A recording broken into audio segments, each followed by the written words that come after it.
अस्सलाम वालेकुम, hello and welcome to my channel. मैं हूं आपका दोस्त, आपका भाई, आपका अपना ज़मीर सुल्तान।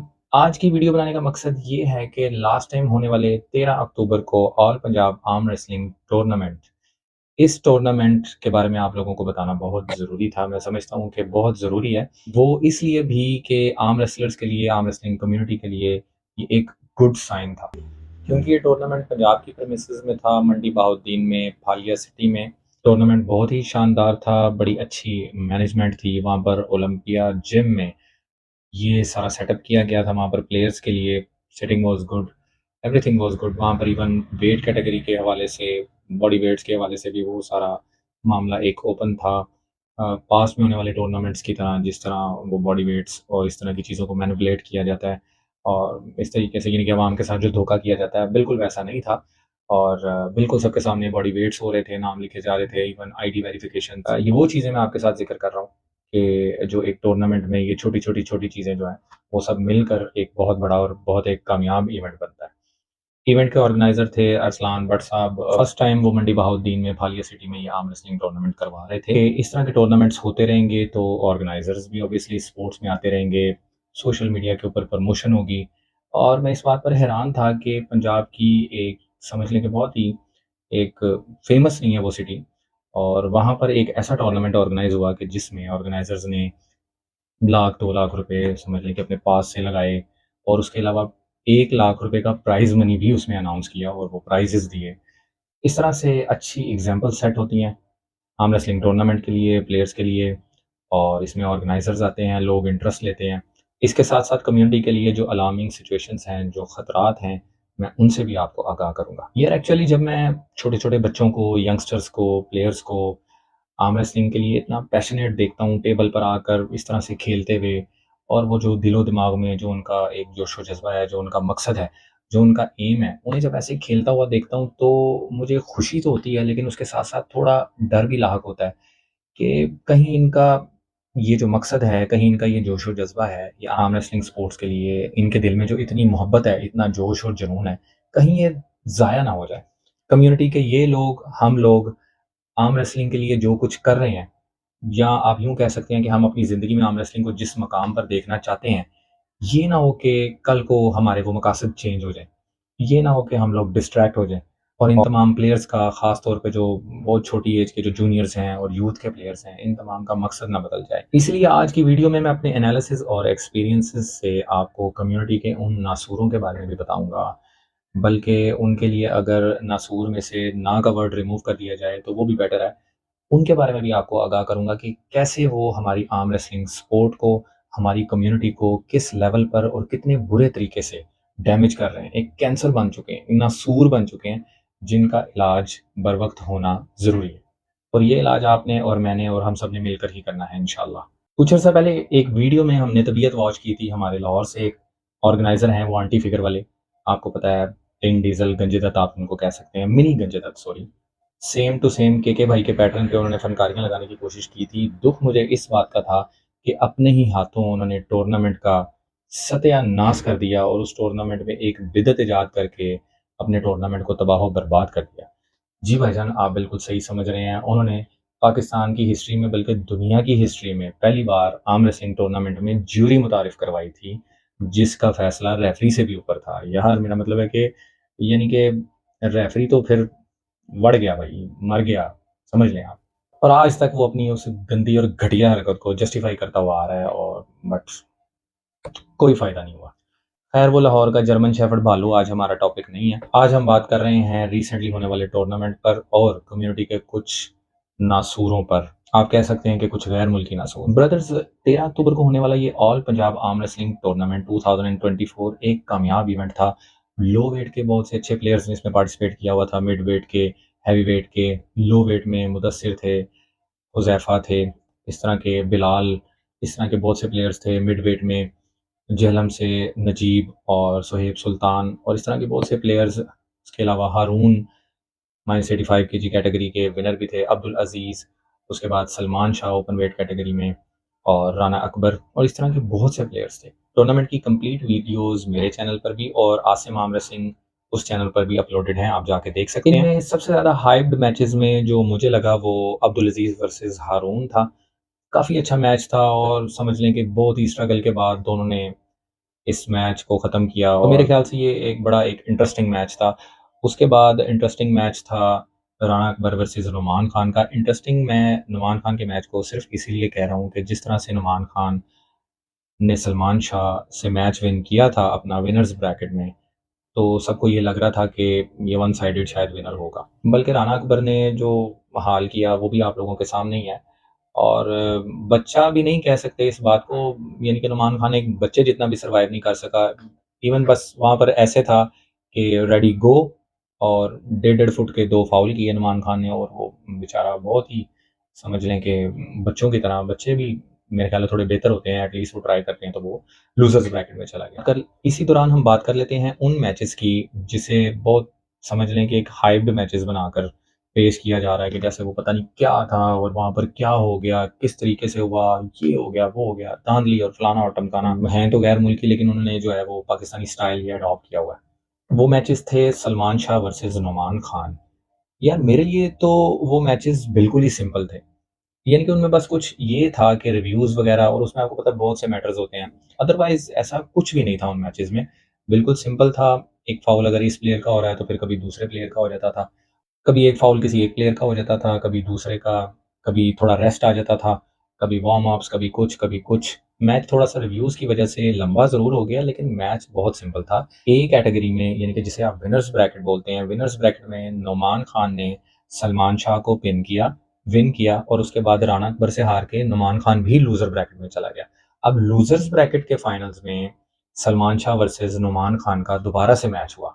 चूँकि डबल एलिमिनेशन था, तो नुमान खान और सलमान शाह के पास ये लास्ट चांस था। लेकिन हमेशा की तरह यहाँ भी नुमान खान ने, आप ओवर कॉन्फिडेंस में कह लें या कुछ भी कह सकते हैं, यहाँ पर उसने पिन करते हुए दोनों राउंड्स में फाउल दे दिया और वो नॉकआउट हो गया। अच्छा, अब ये सिचुएशन बिल्कुल एक सिंपल सिचुएशन है कि एक प्लेयर था, वो काफ़ी एग्रेसिव फाइट करके या आप समझ लें कि हाइप बनाकर या फेक हाइप के साथ और सारा कुछ पहला मैच जीता और उसके बाद लूजर्स ब्रैकेट में वो दूसरा मैच हार गया।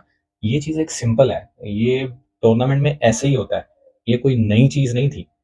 अब इसके बाद होना तो ये चाहिए था कि उसके वालिद साहब, आपको पता है केके भाई मशहूर ज़माना, संजय दत्त, उनको चाहिए था कि वो वहाँ पर उसे मोटिवेट करते या कुछ ऐसा करते कि यार ठीक है, नेक्स्ट टाइम से ही ये वो, यानी कि जो भी पॉज़िटिविटीज़ होती हैं, ऑब्वियसली एक बाप आया हुआ है अपने बेटे को लेके, अब वो उसको मैच खिलाने लाया हुआ है, अब वो सिर्फ़ ये सोच के तो नहीं आया ना कि यार यहाँ पर ये विन कर जाएगा, या ऐसा मुमकिन तो नहीं है कि नुमान खान जो है वो वहाँ पर किसी को भी हरा लेगा। कोई प्लेयर भी है वो उससे अच्छी तैयारी में आ सकता है। यानी कि ये तो रही वो पॉज़िटिविटीज़ जो उसको वहाँ पर करनी चाहिए थी। लेकिन इसके बरअक्स वहाँ पर होता क्या है कि एक बज़ाहिर सेंसिबल दिखने वाला आदमी, आपके केके भाई, माशाल्लाह उधेड़ उम्र आदमी है, यकीन करें, आप उनका मुँह देखें, आपको पता चल जाएगा कि जैसे मोतबर मुँह, और ऐसे लगता है जैसे सारी रात रात को गटर में पड़ा रहा है और पानी से फूल गया है। यानी कि एक मोतबर मुँह है ना, उन्होंने क्या वहाँ पर एक भंड और एक चवल मार दी। जैसे ही नुमान खान वहाँ पर मैच हारा, उन्होंने वहाँ पर माइक पकड़ा। अब माइक भी पता नहीं यार किस बंदे ने पकड़ा दिया, ऐसे बंदे को ये वाला माइक नहीं देते, उसको दूसरा माइक पकड़ाते हैं यार जब वो ऐसी बात करे। खैर, केके भाई ने वो माइक पकड़ा और वहाँ पर टूर्नामेंट के ऑर्गेनाइज़र्स और उनके जो वहाँ पर मेहमान ख़ुसूसी जो चीफ़ गेस्ट, आप समझ रहे हैं ना, एक टूर्नामेंट में कि चीफ़ गेस्ट जो होते हैं और मेहमान ख़ुसूसी और ऑर्गेनाइज़र्स जो होते हैं, इन्हीं की वजह से टूर्नामेंट्स हो रहे होते हैं। यही वो लोग होते हैं जो आपको सपोर्ट करने के लिए आए होते हैं, आपको प्रमोट करने के लिए आए होते हैं। यही वो लोग होते हैं जो आपको इनामात से नवाज़ रहे होते हैं। उनकी तरफ मुँह करके कहता है ये बंदा, ਸਾਡੇ ਨਾਲ ਜਾਤੀ ਹੋਵੇ ਤੁਹਾਡੇ ਸਾਰਿਆਂ ਵਾਸਤੇ ਕੋਈ ਮਰਨ ਦਾ ਮੁਕਾਮ ਹੈ ਸਾਡੇ ਨਾਲ ਜਾਤੀ ਹੋਵੇ ਤੁਹਾਡੇ ਸਾਰਿਆਂ ਵਾਸਤੇ ਕੋਈ ਮਰਨ ਦਾ ਮੁਕਾम है। यानी कि ये उन लोगों को कह रहा है कि आप लोगों के लिए डूब मरने का मकाम है। यार आप इस बंदे की मेंटालिटी, इस बंदे की सोच देखें कि वहाँ पर ये मेहमान खुसूसी को, ऑर्गेनाइज़र्स को और वहाँ पर बैठे हुए लोगों को क्या कह रहा है, और सिर्फ़ इस बात के लिए कि मेरा बेटा विनर्स ब्रैकेट में जीता था, उसके बाद लूज़र्स ब्रैकेट में हार कैसे गया। ये बिल्कुल एक नॉनसेंस हरकत थी, नॉनसेंस एक बात थी और पता नहीं पागल हो गया था, इसको कोई नशा चढ़ गया था, पता नहीं सफ़र करके अपनी जुराबें इसने सूँघ ली थी। यार यानी कि ये क्या था? उनको कह रहा है कि डू बनने का मकाम है आपके लिए। और भाई ये वो लोग हैं, जो लोग हमें सपोर्ट करने के लिए आते हैं, प्लेयर्स को सपोर्ट करने के लिए आते हैं, कम्युनिटी की सपोर्ट करने के लिए आते हैं। आप उन्हें कह रहे हैं कि डूब मरने का मकाम है। ये वो लोग हैं जो अपने पल्ले से खर्च के प्लेयर्स को प्राइज़ेज़ देते हैं, कैश प्राइज़ेज़ देते हैं यार, उन्हें सपोर्ट करते हैं। आप उन्हें कह रहे हो डूब मरने का मकाम है। मतलब क्या यार? इन शॉर्ट असल बात ये है कि ये आपके लिए डूब मरने का मकाम है। वहाँ तो आपने अपने बेटे के इश्क और जुनून में चवल मार दी कि आपके लिए डूब मरने का मकाम है, लेकिन यहाँ आपको मैं बताऊँगा कि आपके लिए डूब मरने का मकाम कैसे है। हाँ जी, केके भाई, डूब मरने का मकाम नंबर 1, जब आपको ये पता था कि ऑल पंजाब टूर्नामेंट है और सिर्फ़ पंजाब के प्लेयर्स वहाँ खेल रहे हैं, तो आप इस्लामाबाद से होते हुए वहाँ पर क्या मैंगो लेने गए थे? आपके लिए डूब मरने का मकाम था। डूब मरने का मकाम नंबर 2, आप ये जानते थे कि वहाँ पर वो प्लेयर्स आ रहे हैं जिनके साथ आपके इख्तिलाफ़ात हैं। अब्दुल अज़ीज़ के साथ आपने इख्तिलाफ़ात बनाए हुए हैं, अब राना अकबर के साथ आपने हाइप क्रिएट की हुई है और इस तरह के और प्लेयर्स पास्ट में हारून के साथ आपके रहे हैं इख्तिलाफ़ात। वहाँ पर तमाम ऐसे प्लेयर्स थे जो आपके बेटे की वेट कैटेगरी में खेलना चाह रहे थे, खेल रहे थे। फिर भी आप वहाँ पर मैंगो लेने के लिए गए थे। डूब मरने का मकाम नंबर 3, वहाँ पर एक ऐसा शख्स रेफरिंग कर रहा था जिसके साथ आपको मसले हैं और आपको उस रेफरी के साथ वो मसले हैं जो एक ससुर को दामाद के साथ होते हैं या साले को बहनोई के साथ होते हैं। तो मुझे बताएँ, आप वहाँ पर मैंगो लेने के लिए गए थे, डूब मरने का मकाम नंबर 3। उसके बाद डूब मरने का मकाम नंबर 4 भाईजान, डूब मरने का मकाम नंबर 4 भाईजान आपके लिए ये है, हकीकत ये है कि आप वहाँ पर अपने प्लेयर्स के साथ, अपनी टीम के साथ और अपने इर्द-गिर्द के लोगों के साथ फ़िल्म चला के आए। आपने उन्हें ये बताया कि पंजाब का टूर्नामेंट है, हम लोग उसमें पार्टिसिपेट नहीं करेंगे, क्योंकि आप ये जानते थे कि अगर इस्लामाबाद से, केपीके से किसी अच्छे प्लेयर ने वहाँ पर पार्टिसिपेट कर लिया, तो आपके बच्चे की तो कहानी गई ना, तुहाडा बच्चा तो गया। आप ये बात बखूबी जानते थे। इसीलिए मैं वहाँ पर ये कह रहा था कि अगर इन गैर मुल्कियों को पार्टिसिपेट करवाना है, तो भाईजान सबसे ज़्यादा हक था हमारे भाई का, केपीके से उमर ज़िया का। और इस तरह के बहुत से प्लेयर्स जिनका खेलने का हक पहले बनता था और वो लोग खेलना भी चाह रहे थे। उन्होंने आपसे इस बारे में राब्ते भी किए थे। लेकिन आप उनकी फ़िल्म चला के निकल आए एज़ यूजुअल, दोनों बाप-बेटा। एटलीस्ट यार किसी के साथ तो फेयर हो जाओ। अपने लोगों के साथ ही फेयर हो जाओ यार, बाकी किसी के साथ तो आप लोग नहीं हो सकते। बहुत बहुत ही फेक हो यार आप लोग, यकीन करो। डो मरने का मकाम नंबर 5, टूर्नामेंट में हारने के बाद अपनी फ्रस्ट्रेशंस जब आप ऊपर नहीं निकाल सके, तो नीचे जाके बच्चों को ₹5-5 दे के उनसे तालियाँ बजवा रहे थे ऑर्गेनाइज़र्स के खिलाफ। वो जो वीडियो आपने बनाई है भाईजान, ऑर्गेनाइज़र्स के खिलाफ और टूर्नामेंट के खिलाफ। अब आप मुझे ये बताएँ कि अगर वहाँ फालिया सिटी में कोई ऑर्गेनाइज़र या कोई तीसरा बंदा शरारत करना चाहता, आप लोगों को इस हालत में देखकर गुस्सा करता और उसके बाद आपकी फैंटी लगाता, आपके सर पे तो खैर नहीं है बाल, अगर आपके बेटे को या आपको कोई नुकसान पहुँचाता, तो फिर इसकी ज़िम्मेदारी किस पर होती? डूब मरने का मकाम नंबर 6, छोटी-सी 100-150 बंदों की रियासत है, जिसमें 99.9% फेक नंबर्स के साथ आप लोग खुद ऐड हैं। उस व्हाट्सएप ग्रुप में जाके फिर आप लोगों ने लॉबिंग स्टार्ट कर दी। पहले रेफरी बुरा था और उसके बाद आप लोगों ने ऑर्गेनाइज़र्स तक भी ये बात पहुँचाना शुरू कर दी कि ऑर्गेनाइज़र भी ऐसा था, उनके साथ मिला हुआ था। यानी कि आप लोग चाह रहे हैं कि जो कुछ लोग हैं ना, जो थोड़े बहुत लोग स्पोर्ट्स में आगे आना चाह रहे हैं, इसको प्रमोट करना चाह रहे हैं, इसमें पैसे लगाना चाह रहे हैं, चलो किसी प्लेयर का भला हो रहा है, स्पोर्ट्स का भला हो रहा है, कम्युनिटी का भला हो रहा है, वो लोग भी आपकी इन हरकतों की वजह से इस आर्म रेसलिंग पर और आप लोगों की सोच पर थूक के आगे निकल जाएँ। यानी कि अल्टीमेटली लग तो यही रहा है ना जो आप हरकतें कर रहे हैं। डूब मरने का मकाम नंबर 7, ऑर्गेनाइज़र को भाईजान ये सैल्यूट है कि उन्होंने आपकी बात को ज़रा बराबर भी अहमियत नहीं दी और बड़े एक अच्छे और मुदब्बराना अल्फाज़ के अंदर आपको जवाब दिया। इवन उन्होंने आपको आपकी औकात भी दिखाई और वो वॉइस नोट इस वक़्त पूरे ग्रुप्स में है, सब लोगों ने सुन लिया। अगर किसी ने नहीं सुना तो वो कॉन्टैक्ट कर सकता है, उनको सबको ये कॉपीज़ वगैरह और साउंड मैसेजेस वगैरह मैं सब फॉरवर्ड कर सकता हूँ यार, वैसे मुझे ज़रूरत नहीं है, लेकिन फिर भी आपको ग्रुप्स वगैरह में से मिल जाएँगे, कहीं से भी आप डाउनलोड कर सकते हैं। उन्होंने भी यही बताया कि पहले आप लोग वहाँ पर स्टेज पर रेफ़री को टॉर्चर करते रहे हैं, ओए रेफ़रिंग ठीक करना, ये करना, वो करना, हुल्लड़बाज़ी, हर दूसरा तरीका आपने आज़माया। कैमरा में एक ही प्लेयर की एल्बो के ऊपर रख के उसको मैनिपुलेट करके बार-बार इस तरह किया और उसके बाद वीडियोज़ के साथ जो प्रोपेगेंडाज़ आपने किए, अब इतने ज़्यादा हैं, यानी कि अगर मैं बोलना शुरू करूँ तो कम से कम 101 मकाम ऐसा है आपके डूब मरने का। लेकिन मुझे पता है आपको फ़र्क ही नहीं पड़ेगा। वैसे फ़र्क पड़ना चाहिए, आपकी तबीयत सेट होनी चाहिए, आपको शर्म करनी चाहिए। सर केके भाई के लिए असल में जो डूब मरने का मकाम ये है, वो इनकी आर्म रेसलिंग में पैदाइश है। केके भाई ने सबसे पहले ज़रार आर्म रेसलिंग क्लब, जो कि पाकिस्तान का सबसे बड़ा, सबसे पुराना, पाकिस्तान में बनने वाला सबसे पहला आर्म रेसलिंग क्लब था, वहाँ पर अपनी अदाकारी के जौहर दिखाए। इनको मैं तब से जानता हूँ जब ये पीएएफ के प्लेटफ़ॉर्म पर खेलने के लिए आते थे और हम जैसे कई प्लेयर्स के लिए बैठकर ये तालियाँ बजाते थे। इवन अपने बेटे के साथ, और आर्म रेसलिंग की स्पोर्ट्स को देखते हुए और आर्म रेसलिंग के फेम को और उसकी ग्रोथ को देखते हुए फिर इन्होंने फैसला लिया और सबसे पहले ये ज़रार आर्म रेसलिंग क्लब का हिस्सा बने। उसमें इन्होंने सबसे पहले जो कोचिंग ली हुई है वो ली हुई है फरहाज भाई से। फरहाज भाई के तारुफ में या उनकी तारीफ में मैं जितनी भी बातें कर लूँ वो कम है। आप सब लोग पाकिस्तान आर्म रेसलिंग कम्युनिटी का हिस्सा होते हुए जानते हैं कि वो कितने सीनियर और कैसे प्लेयर रहे हैं, कम्युनिटी के लिए उनकी क्या-क्या खिदमात हैं, और वो अभी भी अपने उस ग्रुप की लेगेसी को लेकर आगे चल रहे हैं। सबसे पहले ये केके भाई ने आर्म रेसलिंग फरहाज भाई से सीखी। उन्हें अपने उस्ताद का दर्जा तो दिया, लेकिन उन्हीं के ग्रुप में लॉबिंग स्टार्ट की, उन्हीं की आप कह सकते हैं ग्रुप की जड़ें काटी और उन्हीं से ही आहिस्ता-आहिस्ता अपने ज़हर का आगाज़ किया। इसके बाद भाईजान होता ये है कि ज़रार आर्म रेसलिंग क्लब वालों ने ये एक बहुत ज़्यादा, सबसे पहले मैं उनको सैल्यूट करना चाहूँगा। सर सैल्यूट है आप लोगों को, जिन लोगों ने कम्युनिटी के ऐसे नासूरों पर बैन का फ़ैसला लगाया। Sir Zarar arm wrestling club से ये बंदा बैन हुआ, उसके बाद इसका अगला शिकार था लाहौर बीस्ट। कोविड के दिनों में चूँकि लाहौर बीस्ट और एबीएल ये सबसे ज़्यादा एक्टिव प्लेटफ़ॉर्म्स थे, तो इन्होंने सबसे पहले आगाज़ किया लाहौर बीस्ट से। लाहौर बीस्ट के हमारे जो हैं वो, मैं कहना चाहूँगा उस वक़्त आर्म रेसलिंग को जो प्रमोट कर रहे थे, जो सबसे ज़्यादा आगे-आगे थे, वो थे हसन बॉक्सर भाई।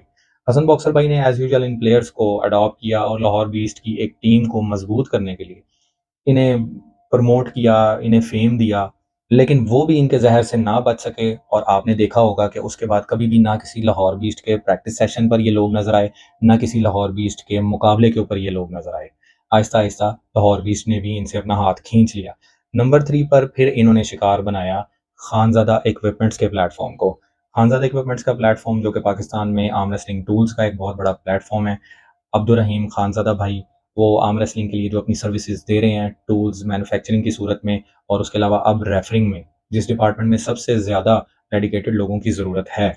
ये केके भाई ने उनको भी इस्तेमाल किया और अल्टीमेटली वही हुआ। खानज़ादा इक्विपमेंट्स को थोड़ी देर से समझ आई, क्योंकि उससे पहले ज़रार लाहौर बीस्ट को समझा रहा था, उनको समझ नहीं आ रही थी।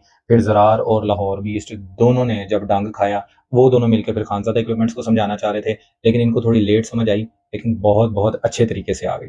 ज़रार, लाहौर बीस्ट और खानज़ादा इक्विपमेंट्स के स्टांस को देखते हुए फिर एबीएल ने भी सेम स्टांस लिया। सर इसके साथ-साथ मैं आप लोगों को ये बताता चलूँ कि केके भाई पाकिस्तान के वो वाहिद आर्म रेसलर हैं, वो वाहिद स्पोर्ट्समैन हैं, वो वाहिद प्लेयर हैं, जिनको पाकिस्तान के हर बड़े प्लेटफ़ॉर्म ने बैन किया हुआ है। Zarar arm wrestling, Khanzada equipments, ABL, Lahore beast और इस तरह के बहुत से प्लेटफ़ॉर्म्स हैं। यानी कि अगर आप कहें कि पाकिस्तान में 10 बड़े प्लेटफ़ॉर्म्स हैं, तो ऑलमोस्ट 9 से ये बैन है और 10वां जिस पे ये बैन नहीं है, वो इनका अपना ही ग्रुप है। सर मज़ीद डूब मरने का मकाम इनके लिए ये है कि व्हाट्सऐप के तमाम ग्रुप्स के अंदर आजकल वो वॉइस नोट्स बहुत गर्दिश कर रहे हैं, वो आप सुन सकते हैं, मार्केट में बड़े आसानी से अवेलेबल हैं, जिसमें ये रिसेंट होने वाले टूर्नामेंट के ऑर्गेनाइज़र से ये गिला-शिकवा कर रहे हैं कि आप लोगों ने हमें अकोमोडेशन नहीं दी, आप लोगों ने हमें प्रोटोकॉल नहीं दिया, आप लोगों ने हमें खाना-पीना, रहाइश और इस तरह के मामलात नहीं दिए। सर ये पास्ट में भी यही चवलें मारते आए हैं और यही वो वजह थी जिसकी वजह से लाहौर बीस्ट ने और इस तरह के और भी प्लेटफ़ॉर्म्स ने इनको बैन किया और इनसे अपनी जान छुड़वाई। क्योंकि जब टूर्नामेंट होना होता था, ये अपने प्लेयर्स को इसी तरीके से ही कैश करते थे। ऑर्गेनाइज़र्स के साथ गेम डालनी कि मैं इतने प्लेयर्स लेके आऊँगा, उनका आने-जाने का खर्चा, उनकी रहाइश का खर्चा, उनका खाना-पीना और इस तरीके से तमाम चीज़ें हमें आप लोगों से दरकार होंगी, तो हम फिर खेलेंगे। यानी कि ये ज़हनी तौर पर ही पता नहीं कुछ जॉन ब्रज़ैंक बने हुए हैं या डेवन पैरेट बने हुए हैं। ये पता नहीं कौन लोग हैं यार। इस वीडियो की बरकत, इसके तवस्सुल, इसके वसीले से मैं आप लोगों को ये बात भी बताना चाहूँगा कि भाइयों, इनसे बचें, ऐसे लोगों से बचें, ऐसे नासूरों से बचें, जिनका मकसद जो है वो सिर्फ़ और सिर्फ़ कम्युनिटी में बिगाड़ पैदा करना। ये लोग आपकी आपकी कम्युनिटी, आपकी स्पोर्ट्स के लिए जो है ना, ये ख़तरनाक हैं फ्यूचर में। अभी शायद आपको थोड़ा बहुत शक हो, लेकिन ये वीडियो सेव रखिएगा, इस वीडियो को अपने पास रखिएगा और मेरे इन अल्फ़ाज़ को आप इंशाअल्लाह ताला एक दिन याद करेंगे और शायद वो वक़्त आने वाला है, बहुत जल्द सब लोग ही इस चीज़ को समझ भी जाएँगे। और प्लीज़ खुदारा ये सीनियर्स की रट लगाना बिल्कुल बंद करें। मैंने आपको पहले भी बताया था कि इस गलती की वजह से बड़े लोग जो हैं वो तबाही और बर्बादी का शिकार हुए हैं। हमारे लाहौर के जो सो कॉल्ड ऑर्गेनाइज़र्स हैं, मैंने आपको बताया था उनमें जो सबसे सर-ए-फ़हरिस्त हैं, आपको पता है वो जर्मन शेफ़र्ड बालू, वो आंटी फ़िगर वाला भाई, भाईजान उसने भी सबसे बड़ी गलती ये की थी कि उसने टूर्नामेंट में रेफरीज़ के ऊपर ज्यूरी सिर्फ़ इसीलिए बिठा दी कि ज्यूरी बहुत सीनियर है। माय ब्रदर, सीनियर्स जो हैं वो कभी भी ऐज वाइज़ काउंट नहीं होते। अगर ऐज वाइज़ काउंट होते हैं ना, तो मैं कहना चाहूँगा कि इस वक़्त पाकिस्तानी आर्म रेसलिंग कम्युनिटी का सबसे सीनियर बंदा जो मेरी नज़र में है, वो हैं राणा अकबर साहब के वालिद साहब। तो सर वो हमारे सीनियर हैं, तो फिर इस लिहाज से ठीक है, उनकी इज़्ज़त करें, उनकी बात पर फिर लबैक कहें और मामलात को लेकर चलते रहें। सीनियॉरिटी जो है वो हमेशा नॉलेज बेस पर होगी, उसकी सर्विसेज़ पर, उसकी अकम्प्लिशमेंट्स पर, उसकी अचीवमेंट्स पर। एक बंदा है यार, उसने कम्युनिटी को क्या दिया है, स्पोर्ट्स को क्या दिया है, कितना वो नॉलेज रखता है, क्या उसका एक लेवल है। तो सीनियॉरिटी इस लेवल पर होनी चाहिए, ना कि सिर्फ़ इस लेवल पर जी वो हमारे बड़े हैं, वो भाई हैं, हमने 4-5 दफ़ा उनके साथ बैठ के खाना कर लिया, टीसी प्रोग्राम कर लिया और बड़े मामलात कर लिए हैं। वो हमें सीनियर और हम उनको सीनियर। ये पंजाबी की एक मिसाल है ना, भी तू मैनू सीनियर मैं तेनू सीनियर। तो ठीक है, एक दूसरे को फिर सीनियर सीनियर कहते रहें और गेम का स्पोर्ट्स का फिर कबाड़ा करते रहें। और खास तौर पे जो लोग केके भाई को सीनियर समझ रहे हैं ब्रदर आर्म रेसलिंग कम्युनिटी में, अगर इस स्पोर्ट्स की बात करें तो बिल्कुल ये भाई टके के सीनियर नहीं है। ये भाई जिस वक्त हम जैसे प्लेयर्स नेशनल और इंटरनेशनल लेवल पर अल्हम्दुलिल्लाह अचीवमेंट्स कर चुके थे, Pakistani arm wrestling community grow कर चुकी थी, कर रही थी, नेशनल एंड इंटरनेशनल लेवल्स पर हमारी अचीवमेंट्स हो रही थी। इन भाई की पैदाइश उस वक़्त हुई थी इस आर्म रेसलिंग कम्युनिटी में। उसके बाद इन्होंने वहीं से ही सब कुछ सीखा, वो ही अपना ज़हर मिला शीरे वाला प्लान किया, टीसी प्लान्स किए, लोगों के साथ तरले, मिन्नत, ये वो। जैसा आपको पता है कि उनका स्टाइल है, अस्सलामु अलैकुम व रहमतुल्लाहि व बरकातुहू। उम्मीद करता हूँ आप खैरियत से होंगे और उम्मीद करता हूँ कि ये मुनाफ़िकाना बातें जो हैं वो आपकी भी रगों में ज़हर मिले शीरे की तरह उतर जाएँगी। अल्लाह ताला आपका हामी और नासिर हो। यानी कि स्टार्टिंग में भी बंदे को एक तमहीद बना देना, एक स्टाइल के साथ उसके साथ बात कर लेना और उसके बाद जनाब अपना ज़हर मिला शीरा भी घोल देना और उसके बाद एंड पे काम लगा देना अगले बंदे को। ये बिल्कुल भी सीनियर नहीं है। हाँ, ठीक है, ऐज में आप इनकी रिस्पेक्ट करें, बड़े होने के नाते आप इनकी इज़्ज़त करें सिर्फ़ और सिर्फ़। वैसे भी वो भी कोई ख़ास इतनी ज़रूरी नहीं है, क्योंकि इंसान बड़ा अपने अमाल से होता है, अपने एक्ट से होता है। तो ब्रदर ये सीनियर्स या इस तरह के सो कॉल्ड सीनियर्स जो आप लोगों ने अपने ज़हन में रखे हुए हैं और इस तरह के उस्ताज़ा कराम, खुदारा इनसे बचें। वो इंडिया की एक बहुत मशहूर कहावत है। ऐसे हालात में बेहतर यही है कि वक्त रहते इंसान सतर्क होकर। हाँ जी, बिल्कुल, सावधान रहें, सतर्क रहें। और बाय द वे यार, कैसी सीनियॉरिटी, कैसे सीनियर्स, क्या अकम्प्लिशमेंट्स हैं इनके पास? क्या अचीवमेंट्स हैं मुझे बताएँ नेशनल लेवल पर, इंटरनेशनल लेवल तो ख़ैर कहना ही बेकार है ना। तो क्या अचीवमेंट्स हैं मुझे बताएँ ना? कम्युनिटी के लिए इन्होंने क्या किया? क्या सर्विसेज़ दी हैं? और ये क्या कर रहे हैं? ये सब आप लोगों के सामने बिल्कुल एक्सपोज़्ड हो चुके हैं। इनकी नीयत, इनके अमाल आप लोगों के सामने हैं। ये पंजाब आर्म रेसलिंग टूर्नामेंट 13 अक्टूबर को होने वाला, इनको बड़ा बुरे तरीके से एक्सपोज़ कर गया। ये जिस नीयत से आए थे, जो ये करना चाहते थे और जो कंटेंट इनको चाहिए था, वो इनको मिल गया। इनकी खुराक यही है यार, इनकी कम्युनिटी इस तरह की है, इनका माइंडसेट ऐसा है। और आप लोगों का माइंड खोलने के लिए मैं आप लोगों से एक सवाल करना चाहूँगा कि पाकिस्तान के ऐसे टॉप आर्म रेसलर्स जिन्हें आप वाक़ई टॉप मानते हैं या जिन्हें आप समझते हैं कि वो अच्छे प्लेयर्स हैं, जो नेशनल और इंटरनेशनल लेवल पर पाकिस्तान का नाम रोशन कर चुके हैं या कर रहे हैं, मुझे बताएँ, क्या उनके एक्ट्स इस तरह के हैं? या इनमें कोई ऐसी बात है कि जो टॉप लेवल आर्म रेसलर्स जो हैं वो भी करते हों? या ग्रुप में कोई कंट्रीब्यूशन करते हैं वो, या वो प्लेयर्स कोई लॉबिंग करते हैं, या वो प्लेयर कोई मुनाफ़िकत करते हैं, या वो किसी का टूर्नामेंट ख़राब करते हैं, या वो किसी को उठ के कहते हैं कि डूब मरने का मकाम है, या किसी अच्छे प्लेयर ने या किसी टॉप लेवल के प्लेयर ने कभी ये कहा हो कि चुको कैमरे ते बंद करो लाइटां ते इन्हां नूं पा लिओ लम्मे, लाहौरियां ने साडा मुंडा हरवाता। या कोई ऐसा प्लेयर आपको कहता हुआ नज़र आए कि यार रेफरी ने तो उस इंसान की बेइज़्ज़ती की है जिसके मेरे अबू भी फ़ैन हैं। यानी कि यार ये क्या माइंडसेट है? और आप लोग बिल्कुल भी ऐसे माइंडसेट के लोगों में बिल्कुल भी ना फँसें और कभी भी ना ये समझिएगा कि अगर ये लोग हैं तो शायद इनके साथ कोई ना कोई कम्युनिटी में कोई अच्छा निखार आ सकता है या ये टूर्नामेंट्स करवा सकते हैं या ये पैसे देंगे। बिल्कुल भी नहीं। एक अच्छे प्लेयर का माइंडसेट बिल्कुल भी ऐसा नहीं होना चाहिए। सर ये केके भाई वो बंदे हैं जिनके अपने क्लब के मेंबर्स और इनके अपने सो कॉल्ड स्टूडेंट्स जो हैं, वो ये शिकायत कर रहे होते हैं कि ये बंदा हमें बाहर कभी कॉम्पिटिशन नहीं खेलने देता। बाहर से मुराद है इवन इस्लामाबाद में भी कोई टूर्नामेंट हो रहा हो, तो इस बंदे ने हमें कभी पार्टिसिपेट नहीं करने दिया। इस बंदे ने कभी हमें जो है वो यहाँ-वहाँ नहीं जाने दिया कि हम लोग थोड़ा ग्रूम कर जाएँ, थोड़ा ग्रो कर जाएँ। ये बस कहता है कि यार मेरे साथ रहो, जो मैं कह रहा हूँ और जिस तरीके से खैर बहुत ज़्यादा डेप्थ में जाएँगे तो आपको पता है वो काम मज़ीद और अब तो नंगा हो चुका है, उसके बाद मेरा ख़्याल है कि हड्डियों से गोश्त ही छिल जाएगा। और रीसेंट टूर्नामेंट में जो इन्होंने अपने लोगों के साथ किया, अपनी किसी टीम मेंबर को, किसी प्लेयर को ना आने का बताया, ना उनको एतमाद में लिया। इवन उमर ज़िया भाई जैसा प्लेयर जो डिज़र्व करते थे इस टूर्नामेंट पे आना और इस तरह के बहुत से प्लेयर अब्दुल हई और इस तरह के बहुत ऐसे प्लेयर्स, लेकिन वो आ सकते थे, वो डिज़र्व करते थे और अगर ये लोग खेल रहे थे तो उनका भी खेलना बनता। लेकिन भाई ने पूरी फ़िल्म चला दी मैंने आपको जैसे पहले बताया। लास्ट में एक और चीज़ जो मैं अपने प्लेयर्स को, अपने भाइयों को, आर्म रेसलर्स को ये बताना चाहूँगा कि ख़ास तौर पे जो व्हाट्सएप ग्रुप की पॉलिटिक्स है, जो इनकी पॉलिसीज़ हैं, इनमें इन्वॉल्व होके बिल्कुल भी अपने टाइम को और अपने टैलेंट को ख़राब मत करें। व्हाट्सएप का पब्लिक ग्रुप, चूँकि मैं शुरू से ही इसके इतना हक़ में नहीं हूँ, लेकिन कुछ ऐसे ग्रुप्स हैं, जहाँ पर बड़ी कंस्ट्रक्टिव बातें भी होती हैं, बड़ा कुछ सीखने को मिल जाता है और वहाँ पर लिंक्स वग़ैरह, आर्म रेसलिंग से रिलेटेड बातें ही रहती हैं। तो मैं आप लोगों को ये रिकमेंड करूँगा और आप लोगों से ये रिक्वेस्ट करूँगा कि ऐसे ग्रुप्स जहाँ पर आपको पता चले कि सिर्फ़ लॉबिंग होती है और मुनाफ़िकाना सारा अमल होता है और सिर्फ़ कम्युनिटी को ख़राब किया जाता है और ख़ास तौर पे एक ऐसे माइंडसेट का बंदा जो है वो चला रहा है और सिर्फ़ वही किंग है, यानी कि अंधों में एक काना राजा बना हुआ है।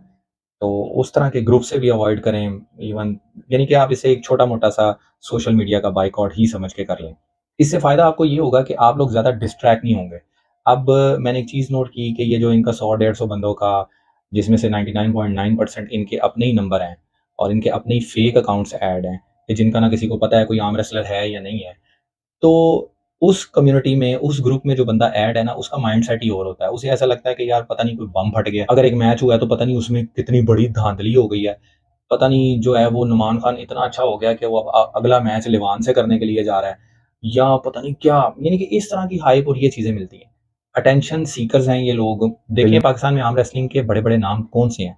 ज़रार आर्म रेसलिंग है, PAWF है, ABL है और खानज़ादा इक्विपमेंट्स है और इस तरह के और बड़े-बड़े जो प्लेटफ़ॉर्म्स हैं, आप लीग्स कह लें, ग्रुप्स कह लें, जो भी हैं, इनमें से कौन करता है इनको कंसिडर यार? इनके प्लेटफ़ॉर्म पर ये लोग कितना नज़र आते हैं? आप लोगों को यहाँ से अंदाज़ा हो जाना चाहिए। तो मेरा भाई बिल्कुल इस चीज़ को अवॉइड करें और ऐसे लोगों को, ऐसे माइंडसेट को बिल्कुल अवॉइड करें और मेरा ये पैगाम सबके लिए है यार, और केके भाई के अलावा ये सबके लिए पैगाम है। इवन नुमान खान और सलमान खान के लिए भी मेरा ये मैसेज है। सलमान खान आपको पता है मानसेरा से यार एक क्यूट आदमी है, क्यूट आर्म रेसलर है, लेकिन उसके साथ भी फ़िल्म चला जाते हैं ये, आपको पता है। अब वो तो अपनी रिश्तेदारी में और अपनी मोहब्बत में और ये सारे काम बेचारा कर रहा होता है, लेकिन उसे पता नहीं होता कि इसके बैक एंड पे क्या गेम सेट हुई हुई है, कौन-सी सियासत चल रही है, किस लेवल की। वो जहाँ बेचारा जाने लगता है, जहाँ खेलने का थोड़ा चांस होता है, फेम का चांस होता है, वहाँ कभी बाई दिलवा दी, कभी मैच से बैक ऑफ करवा दिया। इवन अपने बेटे के साथ भी इनकी सेम फ़िल्में हैं, मैच से बैक ऑफ, हारून वाले मैच में बैक ऑफ करवा दिया और कहीं पे मैचेज़ हो रहे हों, बैक ऑफ करवा दिया। फैसल जट वर्सेस सलमान खान होना था, उसमें उधर बैक ऑफ करवा दिया। ये बस इनकी एक गेम है, इनकी सियासत है, इनकी फ़नकारियाँ हैं और उसके अलावा कम्युनिटी को इधर-उधर ये वो हर जगह पे पंगे किए, इनबॉक्स में शीरे फेंके और बस सब कुछ अब आपके सामने है। और मज़ीद अगर आप क्लैरिटी चाहते हैं तो इंशाअल्लाह ताला मज़ीद एक वीडियो और बना दी जाएगी, लेकिन मैं समझता नहीं हूँ कि इतनी ज़रूरत है। और जहाँ पर आप क्रिटिसाइज़ कर रहे होते हैं, वहाँ पर आपको कुछ गुड एग्ज़ाम्पल्स भी देनी पड़ती हैं, तो मैं इस बारे में सैल्यूट करूँगा मुरसल भाई को कराची से, उसके बाद अब्दुल्ला शाह भाई को, तनवीर भाई को, खानज़ादा भाई को। ये वो लोग हैं जो बड़ा पॉज़िटिवली इस चीज़ को लेकर चल रहे हैं। ख़ास तौर पे ज़रा ये कम्युनिटी ओरिएंटेड हैं, कम्युनिटी को फ़ोकस करते हैं और इस तरीके से देखते हैं कि यार ये आगे चलता रहे सारा मामला। रेफ़रिंग पर और इस टॉपिक पर या इस डिपार्टमेंट पर जब भी कोई कंसर्न्स हुए हैं, तो उसमें तो मैं सैल्यूट करूँगा बल्कि दोनों हाथों से the one and only Ali ज़ादा भाई को। हमेशा वो इस काम में बड़े सपोर्टिव रहे हैं और उसके बाद खानज़ादा भाई रेफ़रिंग के हवाले से ख़ास तौर पर बड़ा सपोर्टिव रहे हैं कम्युनिटी में। ये सब वो लोग हैं, इनके नाम लेने मैंने इसीलिए मुनासिब समझे कि जहाँ पर क्रिटिसिज़्म है, वहाँ पर आपको गुड एग्ज़ाम्पल्स का भी पता चलना चाहिए और इस तरह के ख़ैर बहुत से नाम हैं। बहरहाल अपना बहुत ख़्याल रखें और keep pulling, keep grinding. Next video में मुलाकात होगी। अपना बहुत-बहुत ख़्याल रखिए। अल्लाह हाफ़िज़।